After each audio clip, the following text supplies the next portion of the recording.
Rick Martinez. I'm a retired Anaheim police sergeant, and I'm honored to be here today to serve as your MC for today's service and remembrance ceremony. By the end of today's events, you will likely shed a tear, swell with patriotism for all things that make this country great, and then move to take action to make all of our neighborhoods more resilient. At most city events, this would be the time that we introduce elected officials, but given that this is a remembrance ceremony, today we will refrain. But please know that without the support of the Anaheim City Council, the Anaheim City Departments, together with Visit Anaheim and One OC, this ceremony would not be possible. You know, it's hard to believe that 15 years ago today, our lives changed. We experienced the unthinkable. Not since the attacks on Pearl Harbor have there been an attack on American soil of this magnitude. We witnessed history in the making. The destruction of the World Trade Center, the attack on the Pentagon, and then we learned of the heroic actions that resulted in the fourth plane crashing into a Pennsylvanian field. Today, we are here to remember, to honor, and to give back to our community so that those lives lost, including those lives that were lost who were sworn to serve, and they served in the face of the unimaginable, they are never forgotten. At the start of today's ceremony, you will hear a brief segment of the actual radio communications received by the New York Fire Department Communication Center on the morning of September 11th, 2001. Now, this audio tape will be a little bit difficult to understand and hear, but it will paint a picture of what the emergency responders went to that morning in New York, then in Virginia, and finally in Pennsylvania. As the audio comes to a conclusion, I ask that you please stand for the invocation, which will be delivered by Anaheim Police Chaplain Carrie Dewar, followed by the presentation of colors by the Joint Honor Guard of Anaheim Fire and Rescue and the Anaheim Police Department. The Vanguard University Concert Choir will then perform our national anthem. Engine 1 over to Manhattan. Engine 1, okay. It appears an airplane crashed into the World Trade Center. 10-4, third alarm for transmitted box 8087. Third alarm transmitted box 8087 for 1 World Trade Center. Squad 1-8 to Manhattan, Chad. Squad 1-8. It's the 1st Battalion transmitted that it looked like it was intentional. Inform all units going into the box. It could be a terror attack. 10-4, all units be advised. All right, a lot of attention, Manhattan. A lot of attention, Manhattan. Just to know, you know, this is confirmed. This is confirmed. This is confirmed. 10-4, okay. Engine 1 over to Manhattan. Engine 1 over, go. Roll every available ambulance you got to this position. 10-4, okay. Please rise.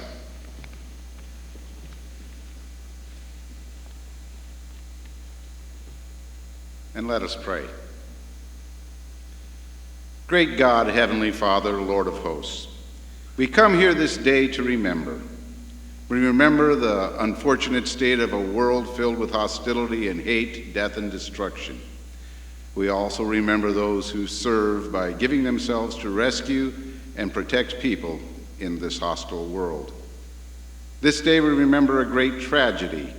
Many innocent people, along with those who willingly put their lives in jeopardy to serve and to help, all lost their lives in an act of violence on September 11th, 2001. We remember the passengers on the airliners, the innocent people within the Twin Towers, and those also working in the Pentagon. We particularly remember the firefighters and the police who rushed to rescue, then gave their lives in your service. Though the wounds have healed and life has gone on, we still pause to remember. We remember the heartaches and the sacrifices, and we give thanks for the many who acted heroically that day. O God of grace, comfort those who still mourn on this day. O Lord of hosts, continue to protect those who put their lives in jeopardy to rescue and to serve. We pray this in your most holy name, O merciful one, and I pray in the name of my Savior, Jesus. Amen.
Thank you. Please be seated. You know, there's no words that can make sense of what happened on this day 15 years ago. Although these attacks occurred more than 2,000 miles away, we felt it all, especially here in Anaheim. For everyone, this was personal. We lost fathers, mothers, uncles, aunts, brothers, sisters, sons, daughters, and friends. For Anaheim, we lost Captain Charles Chick Burlingame, a graduate of Anaheim High School, a U.S. Naval Academy graduate who rose to the rank of captain and flew F-4 Phantom jets as a Navy pilot. And then he went on to serve as a pilot for American Airlines. You see, Captain Burlingame was the pilot of American Airlines Flight 77 when it was hijacked and flown into the Pentagon. Before the Fraternal Order of First Responders, this was an inconceivable incident and a massive response. In the end, nearly 3,000 people were killed, including 343 firefighters and 72 law enforcement officers, and more than 6,000 others were injured, but not just Americans. 93 nations were represented amongst those that were fatally injured. More than a decade has passed, and for some, the memories of that morning have faded. For others born after 2001, this is an incident that they may have read in a textbook, may have heard about, or just saw it posted online. Today, our goal is twofold. First, to pay tribute to the lives lost so that we may always remember the sacrifice that was made to save as many individuals as possible. And second, to remember how neighbors helped neighbors and strangers reached out to help those in need. Following today's ceremony, we have an opportunity for you to once again dedicate a small portion of your time and talents to making your community even better than before. Now I would like to ask Anaheim Police Chief Raul Quesada to share his thoughts. Upon his conclusion, we will hear from Anaheim Mayor Tom Tate, and the Vanguard University Concert Choir will grace us with a musical tribute.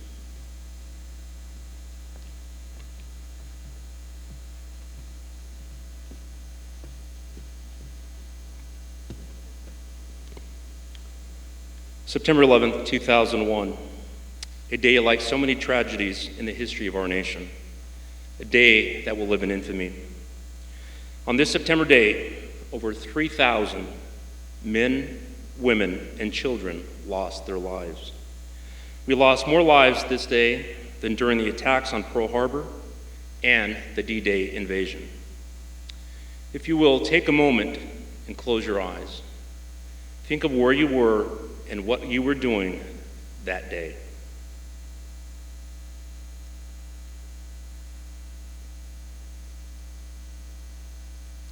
We will never forget. On September 11th, 2001, rookie NYPD officer Jose Torres was off duty and spending the day with his fiancée Sally. From his Brooklyn home, he could see smoke billowing from the twin towers of One World Trade Center. He didn't know what happened, but he knew he needed to be there.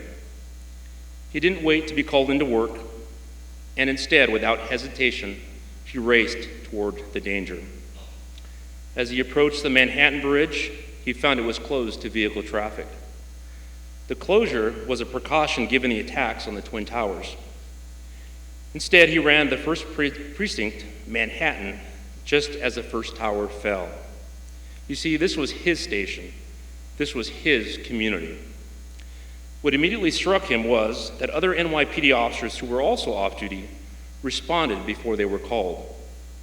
They too were driven by a commitment to service and a commitment to their community. There were no shortage of assignments this day, and Officer Torres was sent to Ground Zero. This assignment would bring a 24-hour shift and 3 weeks in what could only be described as hell. At Ground Zero, Officer Torres was overcome by the devastation and the knowledge of the loss of life. He was shin-deep in ash and soot. Officer Torres helped with the bucket brigade to fight the roaring fires, and he also helped with the gruesome task of search and rescue, coupled with the recovery of the many victims, including many brave first responders. Later in this shift, he would be assigned to a temporary morgue. People would approach him and ask if their loved ones were among the dead. These hopeful family members posted pictures of their loved ones. Have you seen them? Have you seen my mom? Have you seen my dad? Faces of people who would become mourned for, and others celebrated for their heroics that day. In a pointed moment, Officer Torres entered a small convenience store near Ground Zero. Police officers and firefighters were using the store as a makeshift supply depot. As soon as he was inside, he could see the store was ravaged by the devastation of the day. Then he saw something that he was unprepared for. A firefighter seated on the floor with his body propped up against a counter. The firefighter was crying. Officer Torres didn't know this firefighter, but he knew he felt the same way he did. He sat next to the firefighter and placed his arm around him. For the next 15 minutes, they cried together. Not a single word uttered between them, just sitting there crying together. Then, taking a moment to collect himself, Officer Torres left the store knowing much more had to be done. Officer Torres summed up this first 24-hour shift as, it was really a blur. For the next 3 weeks, Officer Torres and his partners assisted with the recovery efforts. It was not long until stories of heroism and unity began to emerge from tragedy. Officer Torres, like others, felt the unity, not just New Yorkers giving of themselves, but an entire nation united behind them. During his 3-week deployment to Ground Zero, Officer Torres saw many, many examples of unity, but one example stays with him today.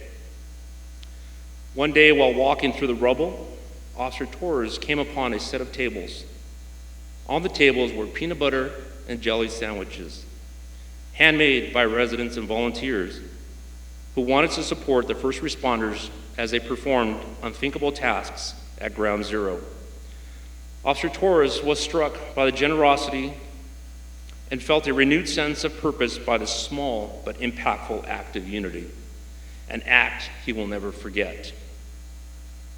The attacks of September 11, 2001, and the unfortunate acts of terrorism that have followed, including San Bernardino in December of 2015, have become our new perverse reality.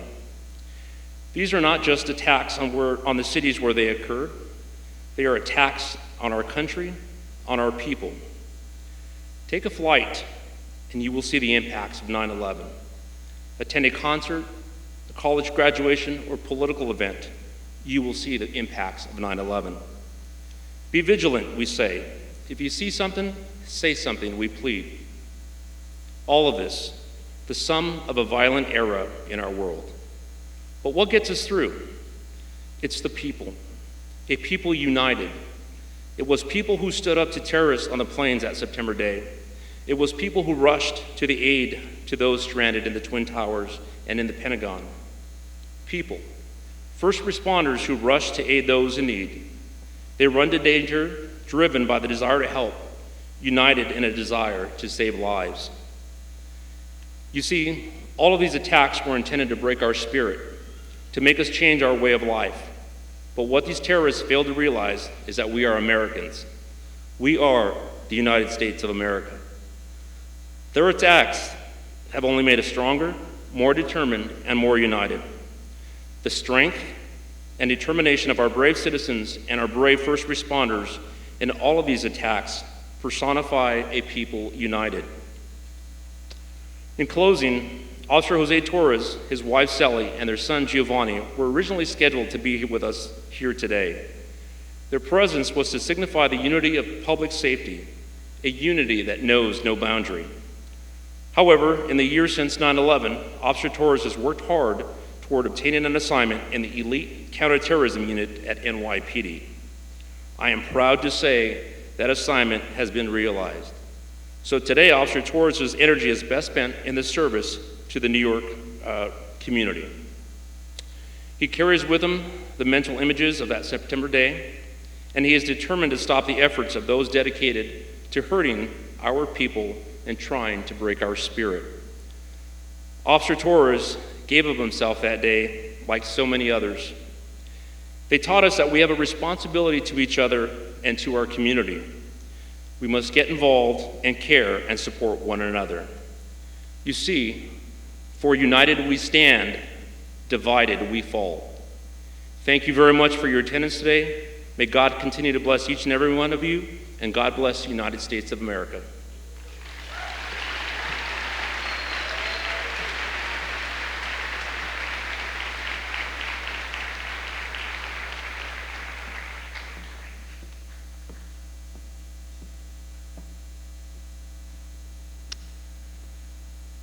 If you're wondering if the memory of September 11th is fading, just look around this room.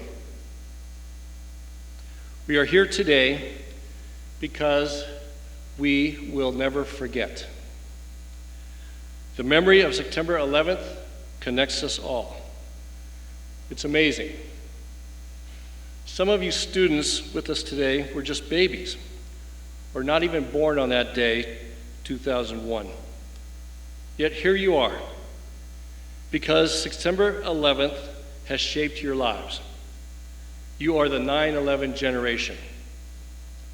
You've grown up with heightened security, war, and constant vigilance. But you're not cynical. You're engaged, responsible, and kind. Today we join together in remembering and honoring those who lost and gave their lives on September 11th. They include Moira Smith, the first New York police officer at the World Trade Center. Moira, shown here at the park, named in her honor, saved hundreds of lives that day, leading panicked survivors from the South Tower. A Brooklyn native and loving mother, Moira gave her life to her city and her country on 9/11. For those who run to danger as others are fleeing it, I imagine something happens inside you. Adrenaline and training naturally kick in, but it's more than that. It's the ultimate act of kindness. Every day in Anaheim, a city of kindness, our first responders help residents, businesses, and visitors in need. I join all of Anaheim in expressing a deep thank you for all you first responders do for our community.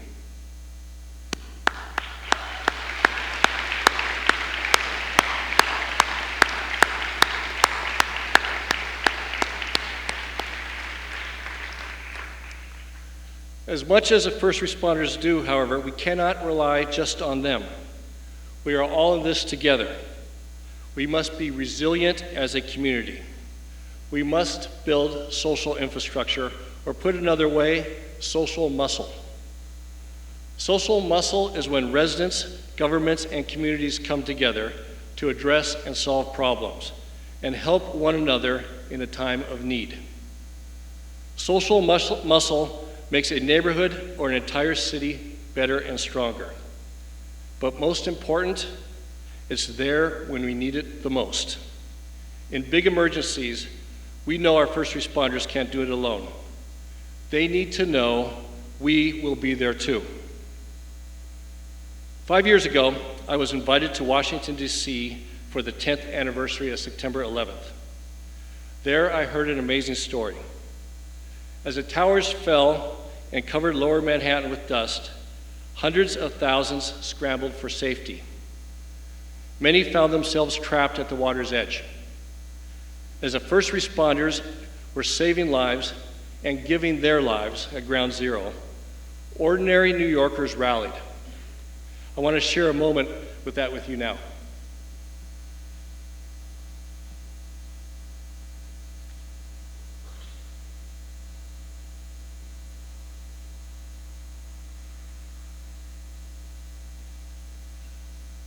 I thought I was watching a movie, Towering Inferno at first.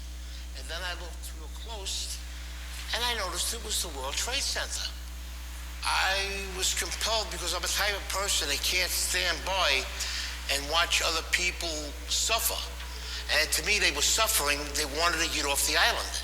And there was no way for them to get off the island other than the water. And I had noticed when I was watching the television, I saw a lot of, the ferries going up into the slips and taking people off. I said, fine, we could do the same thing. I could take people on my boat, get in there, take them where they have to go. And that's what we did.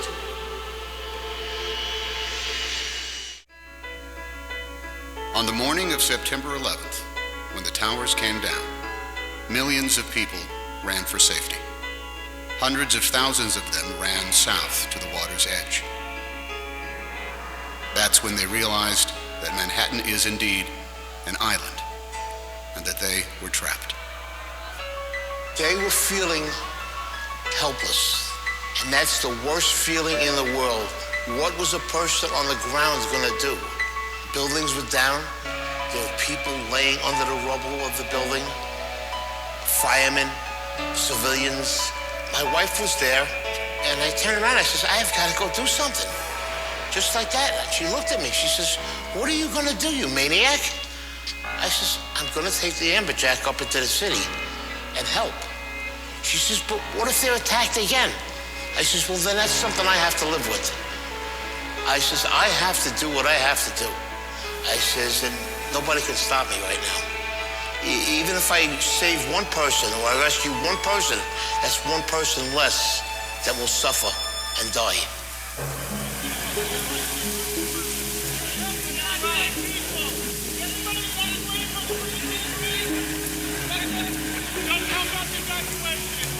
They were trying to evacuate Manhattan because nobody knew what was going on. You know, you didn't know if something else was going to happen. It was just, a madness on one side and wanting to help people on the other side. They were just streaming out of the buildings, and the first mode of transportation they saw was a ferry boat. That's when they knew, this is how I'm getting out of here. So they didn't even care where the boat was going. There wasn't panic in New York in the beginning, just volume. It wasn't until the first building fell that there was panic. Every mode of transportation out of Manhattan was shut down. All the subways were shut. The tunnels were all closed. They closed the bridges. They closed everything immediately. Boats, usually an afterthought in most New Yorkers' minds, were for the first time in over a century the only way in or out of Lower Manhattan. So we decided to make the call on the radio. All available boats. This is the United States Coast Guard aboard the pilot boat in New York. Anyone want to help with the evacuation of Lower Manhattan? Report to Governor's Island. Report to Governor's Island. Hundreds of boats converged on the city, leaving the sun-bathed harbor behind them. Dead ahead, the unknown.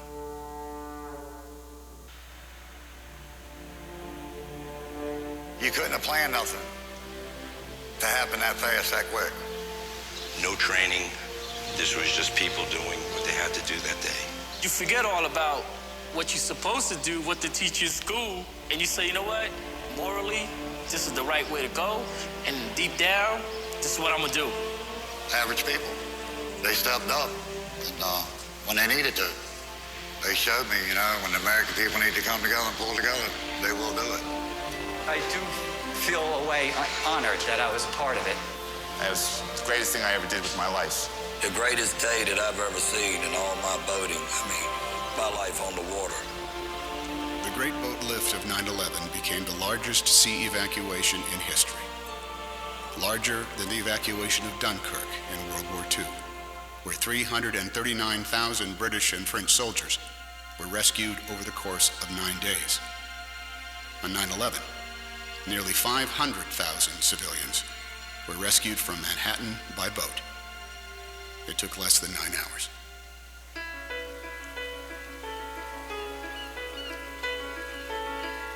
I believe somebody has a little hero in them. You gotta look in. And it's in there. It'll come out. It need to be. I have one theory in life. I never want to say the word I should have. If I do it and I fail, I tried. If I do it and I succeed, better for me. And I tell my children the same thing. Never go through life saying you should have. If you want to do something, you do it. I can think of no better way to honor those who ran to danger on September 11th than by getting involved and helping one another, particularly those in need. With us today are nearly 40 groups representing many great causes in our city and county. And in Anaheim, we are a city of kindness. That's who we are. By volunteering, big or small, you build social muscle here in Anaheim and in Orange County. Let's hope we never need it like they did on September 11th, but if we do, let's be ready. Thank you, and God bless our great city, and God bless the United States of America.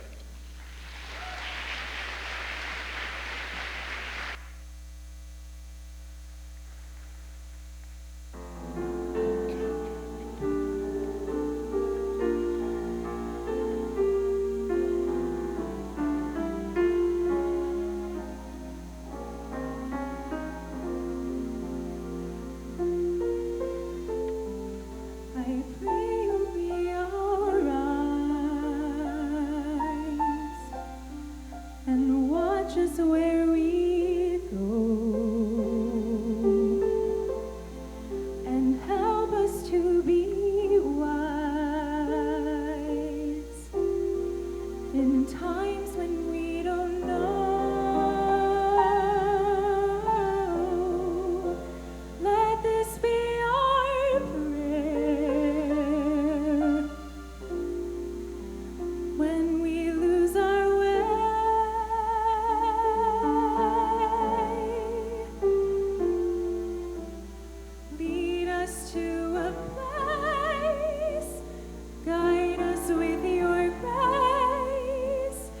to a place where we'll be safe.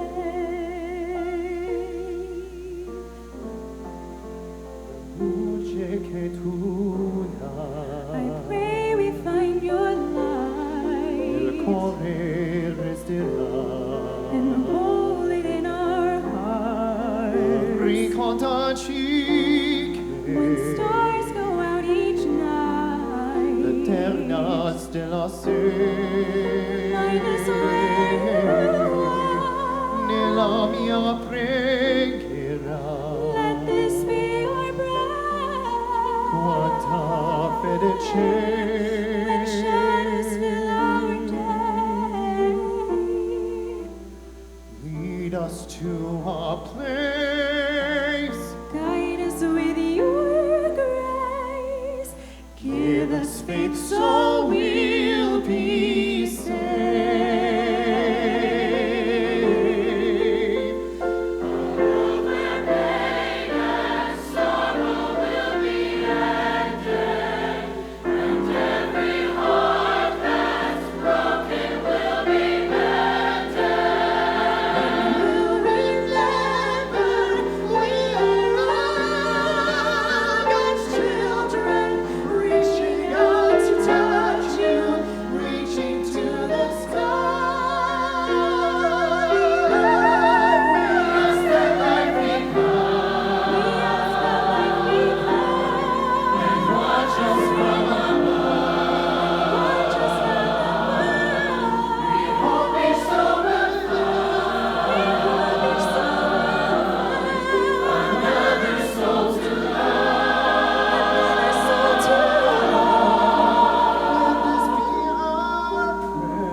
Let this be our prayer. Just like every child. Just like every child. Lead us to a place. Guide us with your grace. Give us faith so we'll be safe. Lead us to a place. Guide us with your grace.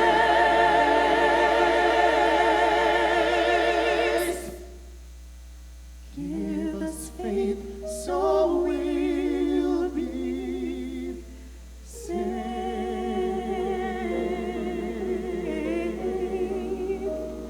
We'll be safe.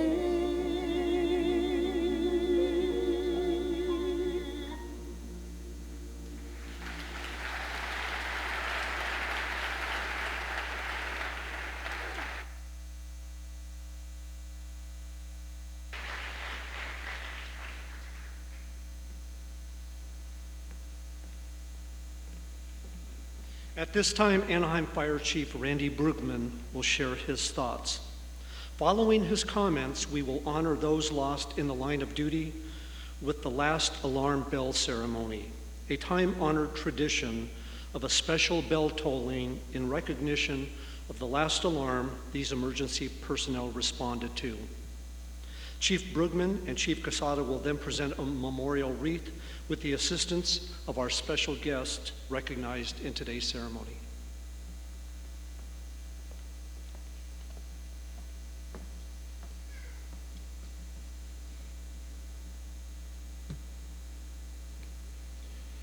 There are moments in our history when the fabric of our everyday life is changed in an instant, when events cannot be adequately defined by the spoken word, and when the images overwhelm our ability to fully comprehend the magnitude of the event.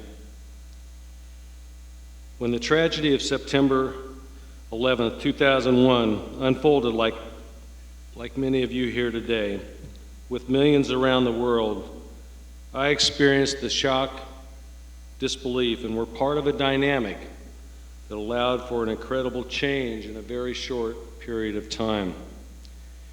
We've come to realize that September 11th, 2001 was a day of transformation for our nation and for our world. Americans woke up that morning going about their normal business.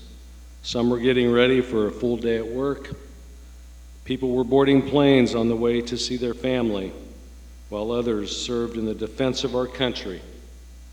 But then our world stopped, and the unimaginable happened. On that day, we saw thousands of ordinary Americans performing extraordinary acts and sacrificing their lives for others. No longer was there any difficulty in discovering who the genuine heroes were in America. The courage of the firefighters, police officers, the emergency medical workers, and the thousands of civilians who rushed to the aid of those who were in need was evident to all. In every image, it was the flag of the United States of America that was the constant reminder of the pride, heritage, and the character of our country and of the American people. It was the flag that was unfurled from the devastation of the Pentagon, was raised by 3 New York City firefighters at Ground Zero, and flew proudly on the fire trucks in western Pennsylvania. As President Bush stated at the time, for as long as our country stands, people will look to the resurrection of New York City and they will say, here buildings fell, but here a nation rose. The date of September 11th has become a symbolic reminder for current generations and hopefully those that will follow, that the values of life and liberty can never be taken for granted. It must always be our common and unifying purpose as Americans. Your presence here today demonstrates the unity and respect that we all have for the lives that were lost that day and the loss that impacted not only their families, but all of us as Americans. That's why it's so important that we gather to honor and remember the countless acts of courage, strength, and compassion that followed that fateful day.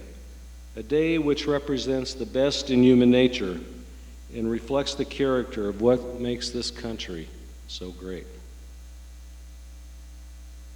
Today, as we gather to remember the ones lost on September 11, 2001, we also come together to recognize the men and women in uniform who have served this country, both past and present. Many have paid the ultimate sacrifice so that we can stand here today and experience the freedom this country provides. Will those in the audience that have or are serving in the military please stand so that we can recognize you?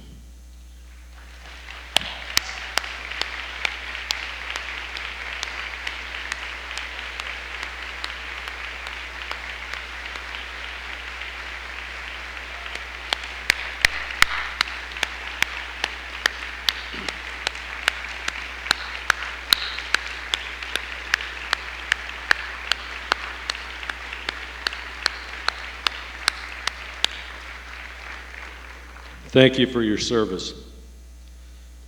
The World Trade Center, the Pentagon, and the fields of Pennsylvania each have taken their place in history, just as other such events have in ancient and modern times, each reminiscent of the sacrifice and the struggle that occurred on that day.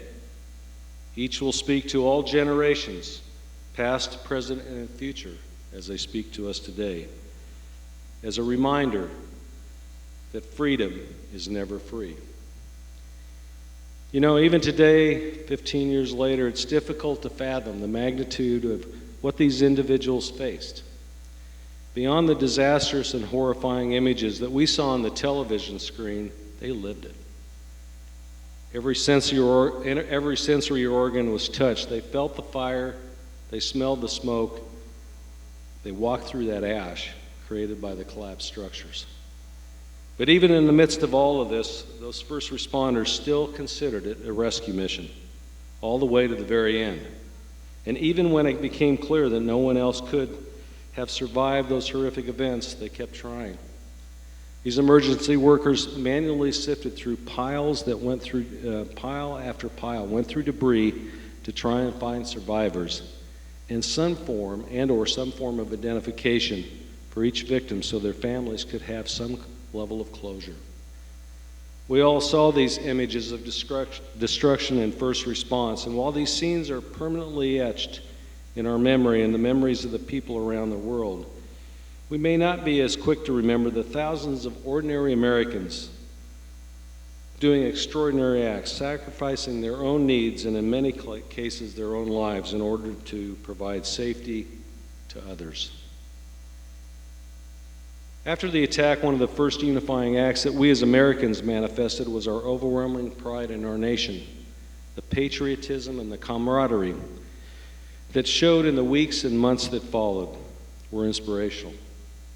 Our willingness to exercise the ideal of service over self was unquestionable.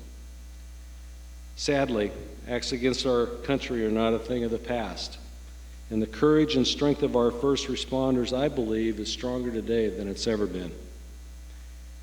10 months ago, we witnessed another terrorist attack on U.S. soil, but this time it was much closer to home for us. Not far from where we sit today, county employees attending a holiday gathering at the Inland Regional Center in San Bernardino suddenly became victims of depraved violence, resulting in multiple fatalities and dozens more seriously injured. At that time, the incident had been identified as the deadliest terrorist attack to occur in the United States since 9/11. Unfortunately, that was eclipsed by a recent tragedy in Orlando. Once again, it was your first responders, America's protectors, that were called into action. And without hesitation and faced with very limited information, police officers, together with firefighter paramedics, selflessly responded in order to safeguard, treat, and comfort those that were involved. They converged on the scene, placed their own lives at risk for the single purpose of helping and saving others. Tragically, in the end, lives were lost and many were injured. But once again, Americans came together to comfort those directly impacted and support those who responded. Today, we are honored to have with us two individuals who personally responded to the Inland Regional Center event. Police Lieutenant Mike Madden of the San Bernardino Police Department and Engineer Paramedic Ryan Starling of the San Bernardino County Fire Department. These officers are very humble, very unassuming. They would be the first to tell you that they did not respond by themselves, but it truly was a team effort. I've had the honor of spending some time with both of them, and I have the utmost respect and admiration for the dedication to their community and the service they provide each and every day. Lieutenant Madden and Engineer Paramedic Starling, would you please stand and allow us to thank you and your fellow emergency personnel for keeping your community safe each and every day.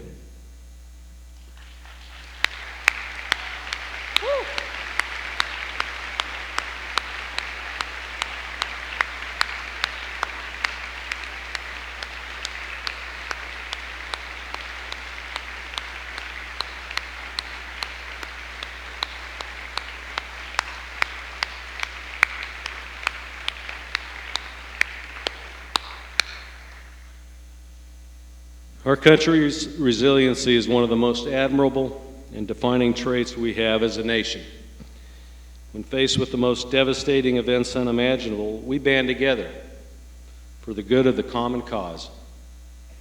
As I close my personal comments today, I'm reminded of John F. Kennedy's inaugural address. We'll all recognize one of his most famous quotes: "My fellow Americans, ask not what your country can do for you, but ask what you can do for your country." But it's the next line in his speech that has always resonated with me. "My fellow citizens of the world, ask not what America will do for you, but what together we can do for the freedom of man." It is with pride that we gather to honor these heroes today and remember that we're able to gather in a free country because of the sacrifices that so many have made before us.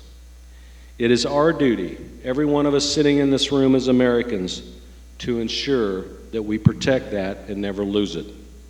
God bless each of you, and God bless the United States of America. Thank you.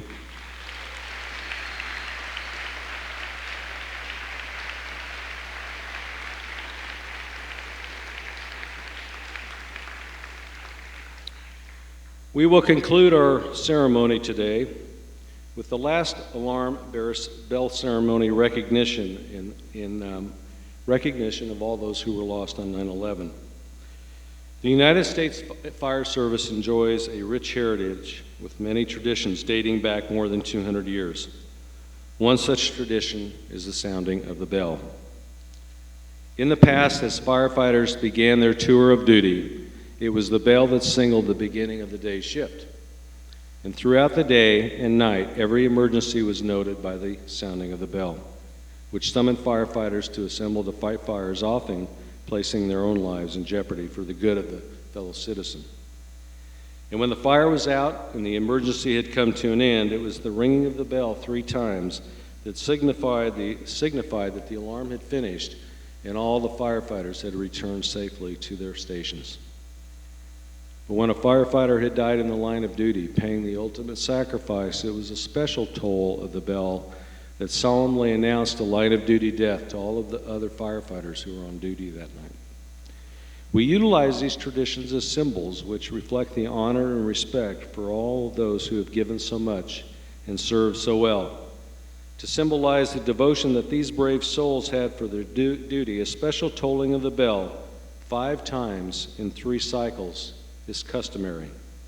This represents the end of our comrades' duties and signifies that they have responded to their last alarm.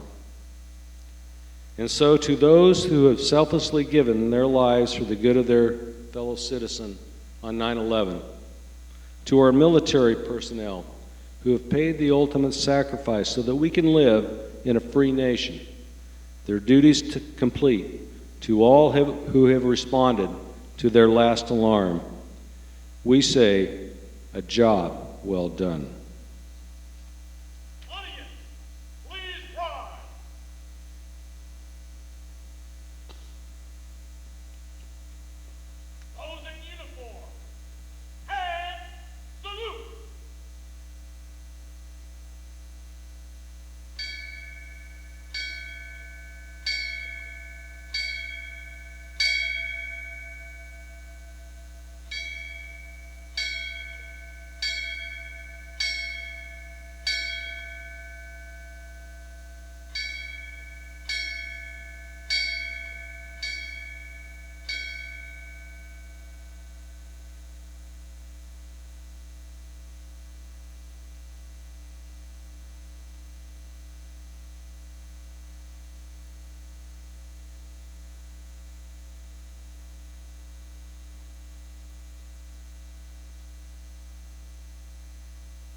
Now I have the honor of introducing Holly Cahill, who is a daughter of Anaheim Deputy Chief Dan Cahill, who will perform a song that she's written in honor of her father's profession.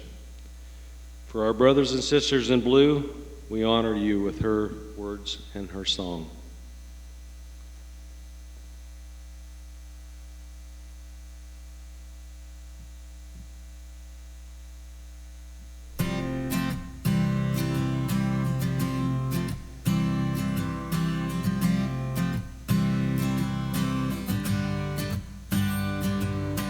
people will talk, though they don't understand.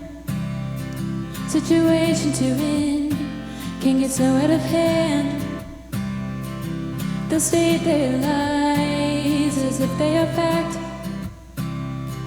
Once the damage is done, you can't take it back. You do your best to protect and serve, but are treated in ways that you don't deserve. They call your names and spit in your face, but if you weren't there, who would take your place? 'Cause you spend your life in danger, could take a bullet for a stranger. Always have to be brave and tough, that it'll never be enough. And when they're critical of you, they should walk a mile in your shoes. The days are hard, the nights are long, but you still put the uniform on.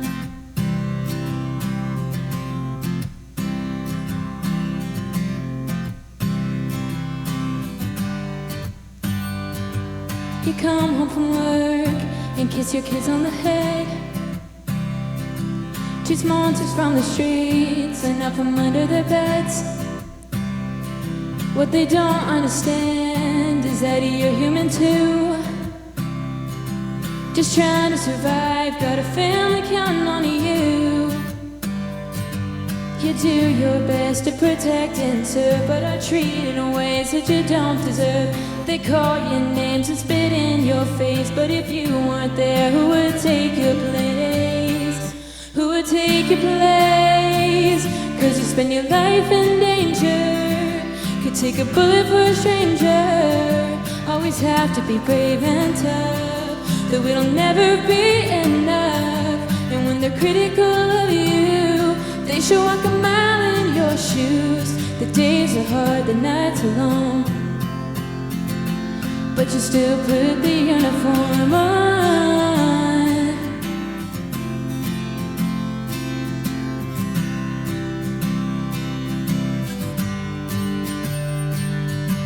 Too many gone, too many lost. Is it all worth it? What is the cost? Yeah. Mothers and fathers, sons and daughters, got so much to lose. Why do you bother? But you always choose to spend your life in danger and take a bullet for a stranger. 'Cause you spend your life in danger, could take a bullet for a stranger. Always have to be brave and tough, that it'll never be enough. And when they're critical of you, they should walk a mile in your shoes. The days are hard, the nights are long, but you still put the uniform on. You still put that uniform on. You still put the uniform on. Thank God, you still put that uniform on.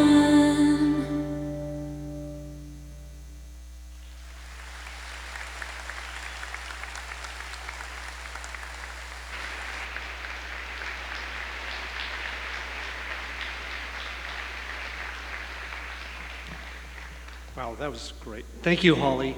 Your composition reminds us of the bravery of all of our first responders, rescue and recovery workers, uniformed safety personnel, and the hundreds and thousands who have served or are currently serving in our armed forces, both here and overseas. They all represent the best of America. Ladies and gentlemen, we have joined with 1OC to rally volunteers in service to our fellow man. Regardless of the many differences we have as individuals, right now we are truly unified by our human decency and our universal compassion for the well-being of others. We hope that you will visit the more than 40 Orange County nonprofit organizations in the gallery and Palm Terrace to find a project or a cause that you can contribute to. For together, much can be accomplished for the betterment of man. For today and every day, we are proud to be Americans.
and New York to LA.